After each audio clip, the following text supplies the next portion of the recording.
अब मैं चलता हूँ लोहा पट्टी बाजार, जहां लोहरा रहता है मैं उसके पास चलता हूँ, क्योंकि बेटी बिहुला ने फरमाइश किया है कि मुझे कोहबर का घर लोहा वंशी का होना चाहिए। 700 गरुड़ का पहरा, 700 बिज्जी का पहरा, 700 भोकना बिलार का पहरा होना चाहिए। तो मैं लोहा पट्टी बाजार चलता हूँ, देखता हूँ लोहार है या नहीं है।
की बात ये जाए घर से निकल लिए हमें चल लिए बाजार, आ तो रास्ता में आब के खराब है गेले। की बात छे विषय रास्तों में लोग खड़ा होते हो तो की बात छे घर पर थी राधा रास्ता में आब के मिले छे। की बात छे हे हो भाई, अब हो एक मुरी फूल दे दे।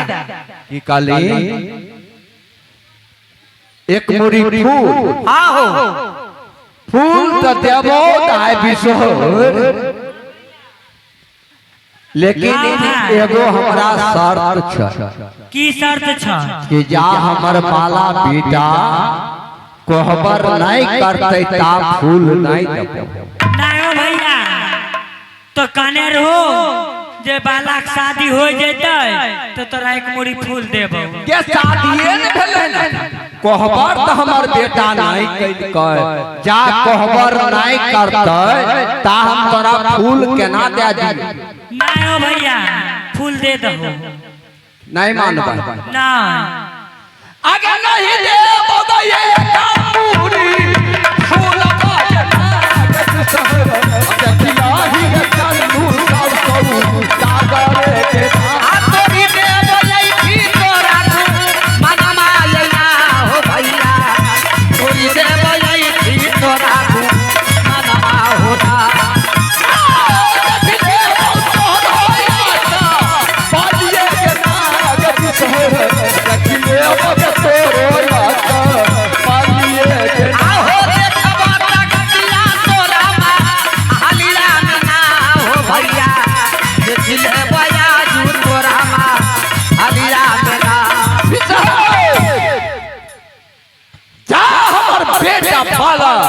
कोहबर नहीं करते ता तोरा एक मुरी फूल नहीं देबो, नहीं देबो, नहीं देबो, नहीं देबो।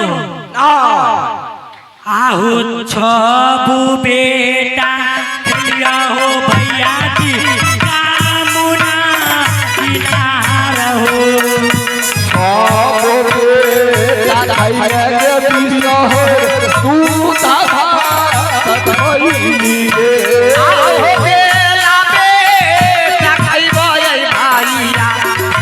चल को हमार हो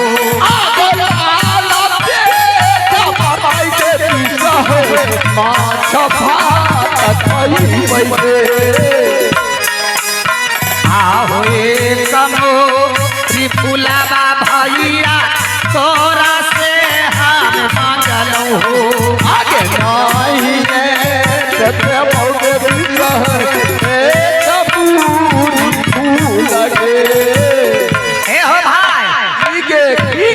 नहीं देबो नहीं देबो की करबै बाप रे गे बहिन आगे तो बड़ गोसल छे बुढ़वा गे एक काम कर ना की चल ना बदला से धैल नहीं दे आगे के तोरा कौन का छपला सद भाई आज भैया तोरी हो देबई ठीक तोरा घुमाना आ भैया तोरी हो देबई ठीक तोरा घुमाना आज घुमाना तोर बाहो भैया जी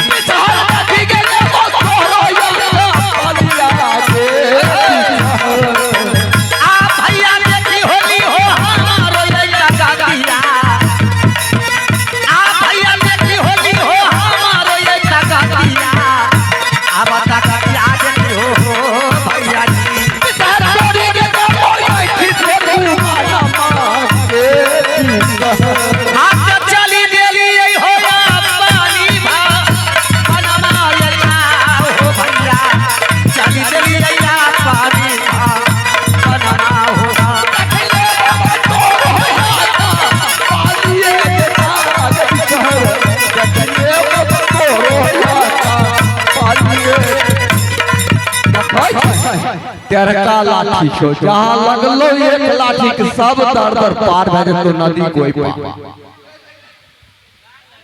ओ भाई चलिए लोहा पट्टी बजा और रास्ता आए के घेर के हमरा एक मुरी फूल मांगे रे कोछे लोहरा रे के छियो हो बड़ा खतरा बोलियो लोहरा रे हम चन्नू साल सौदागर छिए और लगे छियो मालिक खूब निके रह से ने हमरा राज में बसल छही आ आवाज लगेलियो तो के छिए रे आवाज नहीं पर खलियो नहीं पर खै छै नहीं पर के घर में रहिए ने दारू और पी ले नहीं दारू नहीं पिए छी तेर किया भाषा निकल लो अयो मालिक हमें उ सब काम नहीं करे छे बहु पिए छे हम नहीं पिए छी बहु पिए छै देखो बहु पिए छै नहीं पिए छै हमें लगे छे बाबाजी आ गलिए एगो काम तोरा भिराय लिए ना आए हमर बेटा बाला लखिंदर गौना करे आए रहले हमरा लोहा बंसी घर होइक चाहिए एक सुइया के छेद नहीं होइक चाहिए अगर कहे सुइया के छेद पकड़ाए गेलो तो बाल बच्चा समेत फांसी में भेज के मार देबो तो सोच लही हमरा लोहा बंसी कोहबर घर होइक चाहिए महाराज मैं तो ईंट पत्थर का घर बनाया हूँ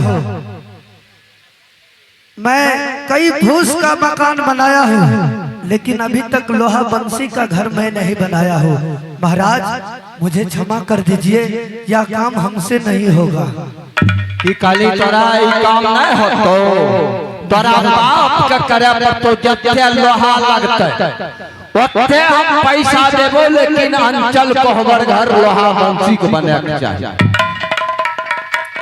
ठीक है महाराज मुझे 2 दिन का समय दीजिए 2 दिन के समय के अंदर ही अंदर में आपका लोहा बंसी का घर बनवा ठीक है जल्दी बनाए जाही तो जे इनाम बख्शिश लेबी से तोरा नाम तो ठीक है महाराज मैं अपने घर वाली से थोड़ा विचार करके मैं अब बस आपको लोहा बंसी का अच्छा घर बोले बनवा ले घर वाली ठीक है से जा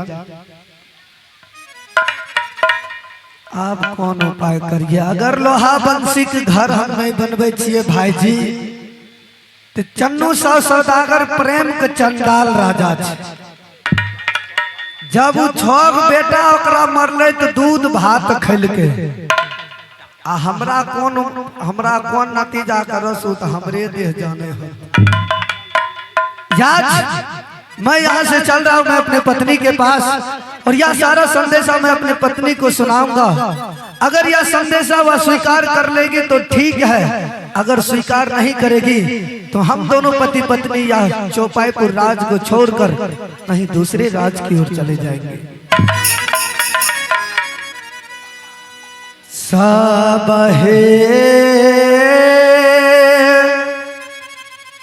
कुशलिया रे दैबा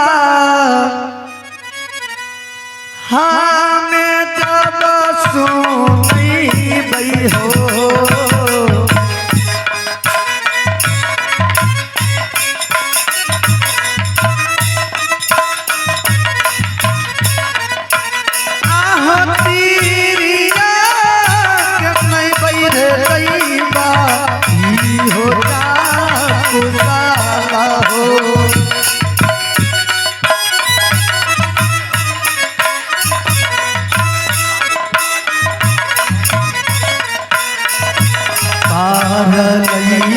मुसीबत रे गईबा पीला सालो हार के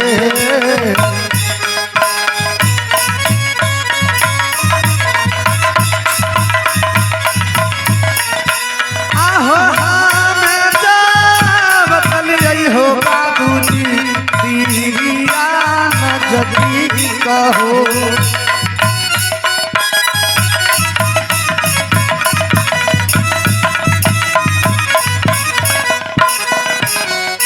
नहीं सुनै छो धमगीजरपुर वाली धमगीजरपुर वाली बोलिए ने की बोलियो हम तोरे तोर कुत्थै छी की बेल की कहियो है अपना द्वार पर आल रहर मालिक नहीं रह चन्नू साव सौदागर वह आल रहे कल के रे बिलसा लोहार हमरा अंचल घर को अबर लोहा बंसी के घर मकान एगो चाहिए। पहले बतवा हम आज तक कहियो लोहा बंसी घर बनवे के हाल जाने छिए ना हम तो नहीं देखले कहियो। वह से एक काम करो कि चलो यहाँ से बाबा विश्वकर्मा के मंदिर जाके बाबा विश्वकर्मा को प्रकट करबे। अगर बाबा विश्वकर्मा दर्शन नहीं देता वह मंदिर में सर पटक के दोनों आदमी मर जेबे। ठीक है चलो। कल के नहीं अगर बने भी तो तोरा सब बाल बच्चा के जीवा जंत के भक्सी झके के मार देबो। कहीं मां बने देबे जाने छे राजा महाराजा छे बच्चा लोग के मारो दे। तू बढ़ गई तेन बने देबे से बनबै लेते तब रहे। चलिए बाबा विश्वकर्मा लिया पहले मांग लेबे। चलो अब बाबा विश्वकर्मा पूजा करबे हन अब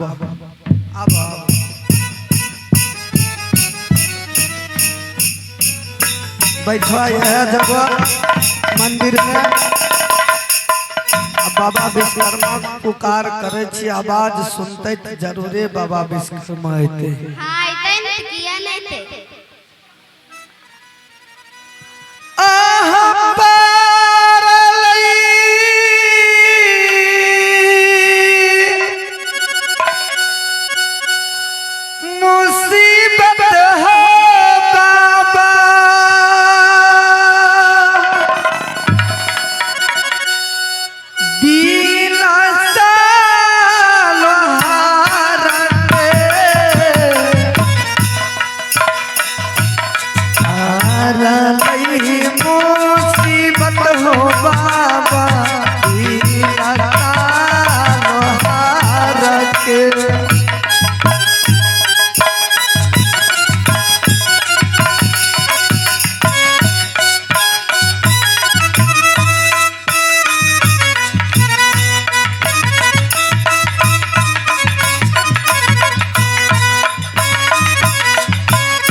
हे बाबा विश्वकर्मा, आज यह बिलसा लोहार के ऊपर बहुत बड़ा मुसीबत आ चुका है। बाबा अगर आप मुझे साक्षात आज आप विराजमान नहीं होंगे तो आज मैं आपके मंदिर में सर पटक पटक कर हम दोनों प्राण को त्याग देंगे।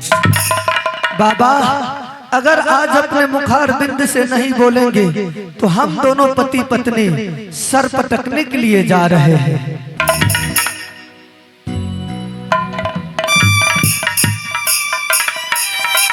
हे बाबा, क्या आप मुझे दर्शन नहीं देंगे? आज मैं अपना सर को पटकने के लिए जा रहा हूं।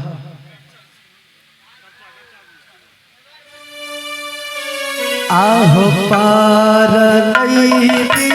पतिया हो बाबा पीला चालो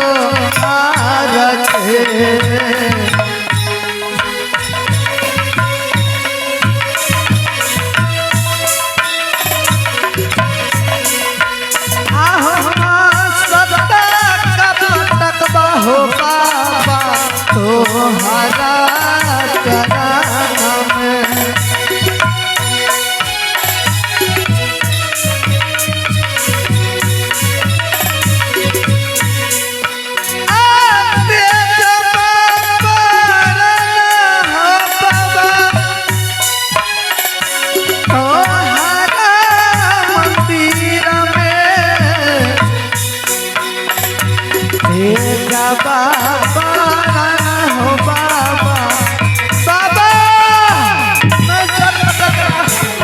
इधर सुनो बालक, बाबा किस लिए याद मेरे पुकार किए हो और किस लिए सर पटक रहे हो? प्रणाम बाबा। खुश रहो। धन्य है बाबा, आज इस भिलसा लोहार का आप पुकार सुन लिए हैं। हे बाबा, आज हम दोनों पति पत्नी बहुत घोर संकट में हैं। इस संकट के पार आप ही कर सकते हैं बाबा। आखिर ऐसा कौन सा संकट आ चुका है? हे बाबा, मेरे इस राज चौपाईपुर का रहने वाला महाराज चन्नू साहु सौदागर ने मुझे कहकर गया है कि बिलसा लोहार मुझे लोहा बंसी का घर चाहिए। अगर तू अंचल घर कोहबर, अगर तू आज के 2 दिन के बाद तीसरा दिन में अगर तू तैयार नहीं किया तो मैं तुझे सारे परिवार को भोंकसी झुकाकर मार देंगे।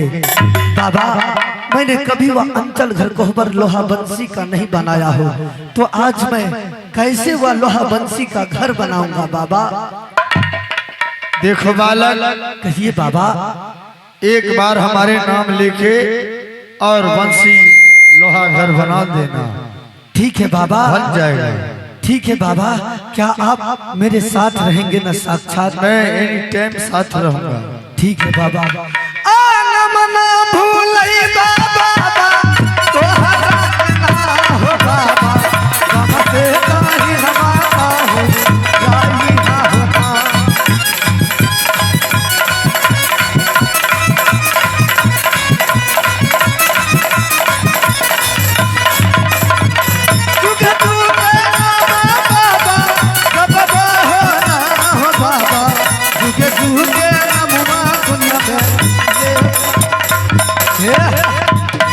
आप टेंशन नहीं ले।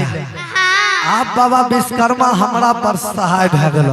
हाँ, चलो जल्दी चलो। घर बना देवे बाबा विश्वकर्मा कृपा से। अब मुंह मांगा इनाम मांगवे, जब बुढ़बा नहीं देते तब हम ताना मारबे। हाँ, चलो जल्दी चलो, बना देवे घर। ठीक है, तू चलबो बनबे साथ दबो ना यहाँ जाइयो, हमें नहीं जाए।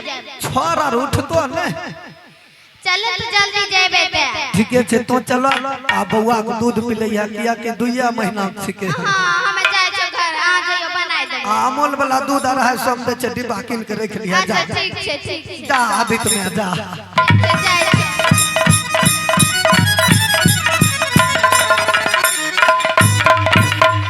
आज मैं महाराज चन्नू साहु सौदागर को मैं बुलाता हूँ और महाराज से सारा या लोहा मंगवा कर मैं वह लोहा बंसी का घर तैयार कर दूंगा।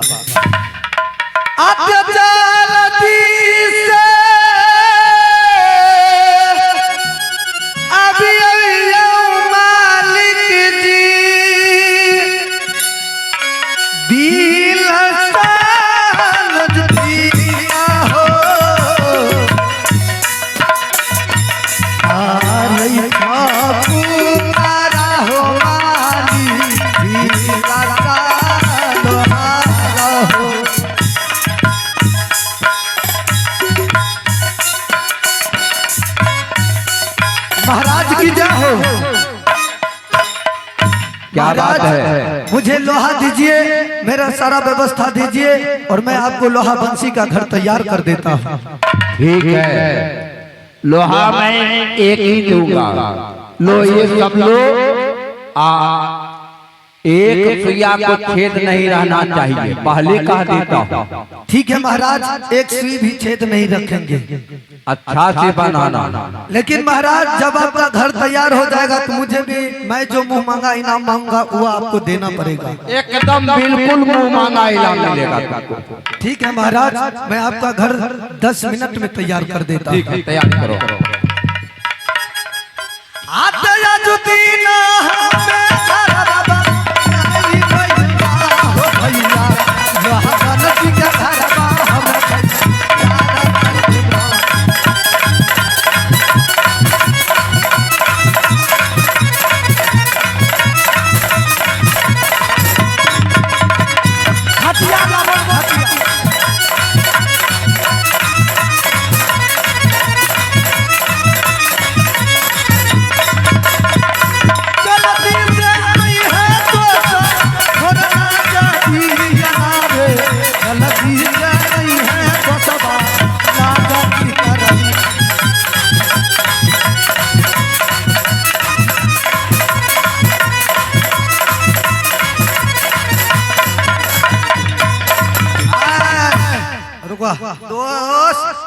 दोस्त को बोले वो सहता दे आदत रे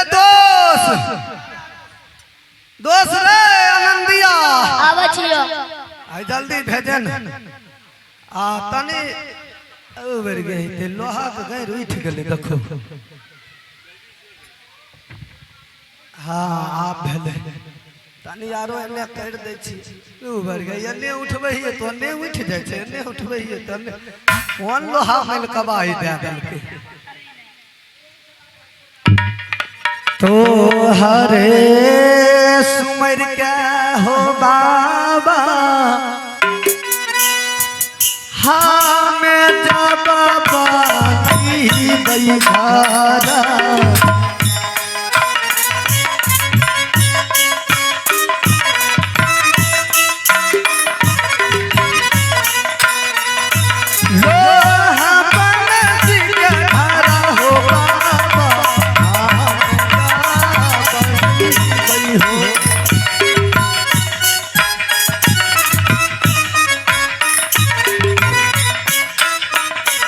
अरे लोहार क्या बना रहा है? हम घर बना रहे हैं। सुन ले, के है जो मैं कहती हूँ मेरा भी कान खोलकर बात सुन लेना। हम किसी को बात नहीं सुनेंगे, महाराज को जो आज्ञा हमें वो आज्ञा का पालन करूंगा। क्या कहा? तू कौन होती हो रोकने वाली? मैं, मेरी नाम नैना बिसर है। आप कौन उपाय कर? अगर नहीं सुना मेरा बात हाँ तो तुम्हारा पूरा फैमिली खत्म एक पल में कर दूंगी, सोच लो। हे माता, हमको तू क्या कहने के लिए चाहती हो? कहने के लिए ये आई हूँ कि जो अंचल घर कोहबर बना रहा है तुम, हाँ उसमें सीकी भर छेद रहना चाहिए। हे माता, महाराज का आज्ञा